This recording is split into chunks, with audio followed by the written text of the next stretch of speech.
And the reason why reaching our dream is so difficult ហើយនេះជាហេតុផលមួយដែលយើងឈោងចាប់សុបិននិមិត្តរបស់យើងវាលំបាកនោះ because we're trying to do so many things we weren't created to do. ដោយសារតែយើងព្យាយាមធ្វើនៅកិច្ចការជាច្រើនដែលយើងមិនបានកើតមកដើម្បីធ្វើវា If you do that thing that's natural, ហើយប្រសិនបើយើងធ្វើអ្វីមួយដែលចេញពីធម្មជាតិខាងក្នុងយើងមក if you a talker, your dream should be in talking and teaching. ប្រសិនបើយើងពូកែខាងនិយាយសុបិននិមិត្តក្នុងការចង់ខ្លាយទៅជាអ្វីមួយនៅថ្ងៃអនាគតគួរតែពាក់ព័ន្ធជាមួយនឹងការនិយាយ If you can fix things, your dream should be in the area of fixing.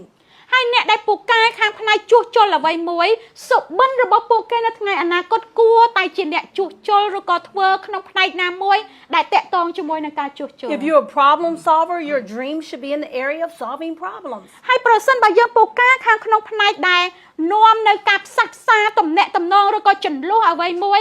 គួរតែសុបិនរបស់យើងនៅថ្ងៃខាងមុខជាម្នាក់ដែលនាំនៅសន្តិភាពទៅក្នុងចន្លោះកណ្ដាលនៃការឆ្លោះប្រកែកគ្នារវាង Because អ្នកណា your ម្នាក់ purpose, it brings power.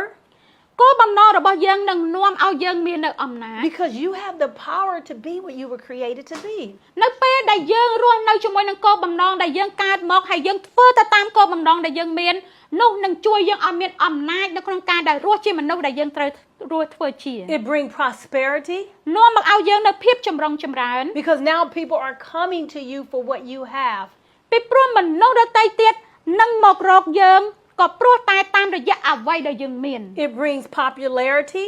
ហើយនឹងនាំឲ្យយើងមាននៅភាពកេរ្តិ៍ឈ្មោះបោះសម្លេង Because people are attracted to the real you. ពីព្រោះមនុស្សជាច្រើននឹងមករកយើងដោយសារតែយើងជាមនុស្សដែលមាននៅភាពខ្លាំង And it brings you peace.